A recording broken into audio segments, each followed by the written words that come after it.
Muito boa noite, é com muita alegria que nós começamos mais um programa de direção espiritual, hoje em clima de maternidade, não é mesmo?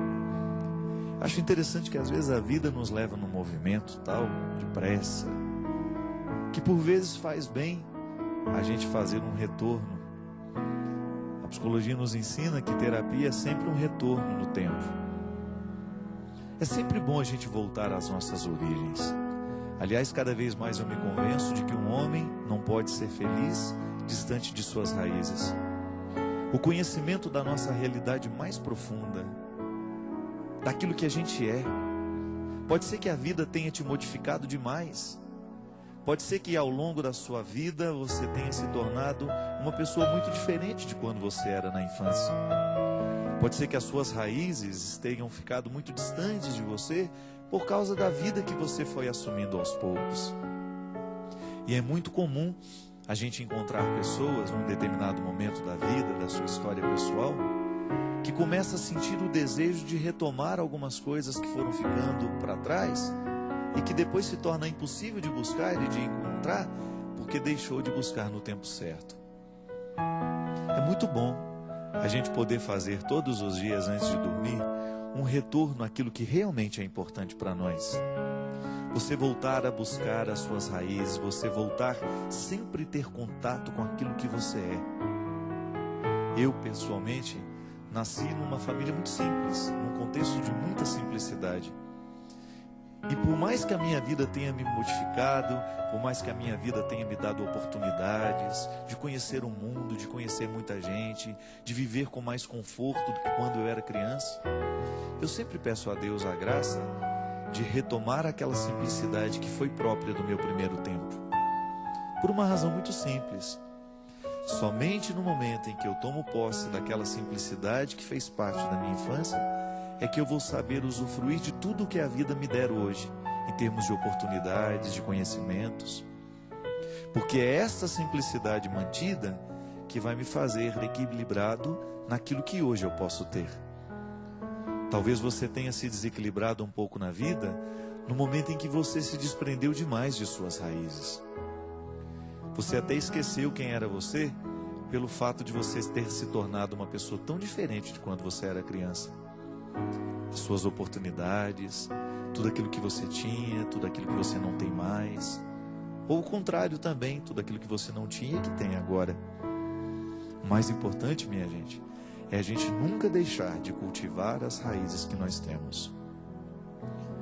O tempo de inverno é um tempo em que as árvores se revestem de uma sabedoria milenar, uma sabedoria vegetal, digamos assim. No tempo do inverno, uma árvore só sobrevive à medida em que ela é capaz de puxar toda a seiva que está alimentando a vaidade de suas folhas e de seus frutos e condensa essa seiva nas suas raízes.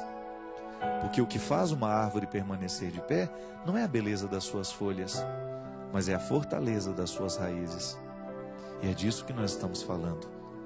Quando a gente tem raízes bastante solidificadas, bastante irrigadas, bastante nutridas, a gente enfrenta melhor os tempos de inverno. A gente enfrenta melhor os tempos da nossa dificuldade. A gente vai saber viver diferente aquele tempo da nossa história em que as coisas não parecem estar muito ao nosso favor.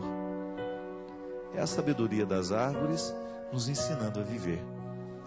Busque alimentar as suas raízes. Natal, Ano Novo é sempre um tempo bom para a gente começar a refazer as nossas relações humanas. Pode ser que você ao longo desse ano tenha se afastado muito de suas raízes, de seus irmãos, de seus pais, de sua família, de seus amigos. Aqueles amigos da infância que você não vê há tanto tempo e que foram tão importantes na sua vida naquele determinado momento. É sempre bom a gente fazer um retorno àquilo que já foi nosso e que pela força da nossa pressa ou da diversidade que tomou conta da nossa história, a gente veio a esquecer. Aproveita esse fim de ano para você poder ver os amigos que você deixou de cultivar neste ano. Dá uma olhada aí nos seus amigos que foram caindo no esquecimento, nos familiares que você foi deixando de cultivar. Eu sou muito vítima disso e não tenho medo de dizer. Muitas vezes na pressa que me leva, eu esqueço de cuidar das minhas raízes. e de repente eu não tenho nem graça mais nas minhas folhas e nos meus frutos, porque minhas raízes estão precisando de seiva. E Deus é essa força que nos ajuda a colocar os nossos olhos naquilo que é o essencial. Essência já diz tudo. Essencial é aquilo sem o qual nós não podemos ser o que somos. Existem realidades na nossa vida que são acidentais. Você vive muito bem sem elas.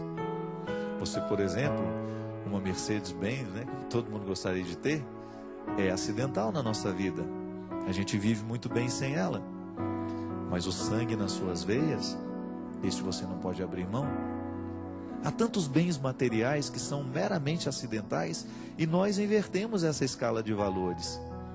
Muitas vezes nós colocamos os bens materiais como algo essencial na nossa vida, mas não é. O essencial é, antes de qualquer coisa, aquilo que nos sustenta como pessoas. É o amor que nós amamos, é a atenção que nós damos, que recebemos. São as pessoas em quem podemos confiar. É essencial que a gente tenha bons amigos na vida, mesmo porque nenhuma riqueza tem graça se você não tiver com quem dividir. Pode ser o homem mais rico do mundo. A gente usa até aquela expressão: era tão pobre, tão pobre, tão pobre, que ele só tinha dinheiro. São realidades acidentais. Eu já tive momentos da minha vida de extrema carência, material mesmo, de muitas vezes faltar dentro da nossa casa até mesmo alimento para a gente comer. Mas não posso negar que naquele momento de extrema carência material, a nossa pobreza era suprida pelo carinho do meu pai, pelo carinho da minha mãe, dos meus irmãos, que faziam a minha casa ter alegria, mesmo quando nos faltava tantas coisas. É a diferença do acidental e para o essencial. Nunca tivemos uma casa bonita para morar, mas nós tínhamos aquilo que era o essencial, a alegria de sermos quem a gente era, a alegria de a gente poder voltar para casa. É tão bom isso, não é verdade? Isso é o essencial na sua vida. Isso é o essencial que você precisa dar para os seus filhos. Fazer da sua casa um lugar em que eles tenham vontade de voltar. E muitas vezes nós saberemos dar um bom lar aos nossos filhos à medida em que a gente volta no tempo e começa a recultivar, a reencontrar aqueles que fizeram parte da nossa vida e de repente a gente esqueceu. Mãe, pai, irmãos, pessoas que são essenciais na nossa vida, porque sem eles, por mais dificuldade que a gente tenha, sem eles a gente não pode ser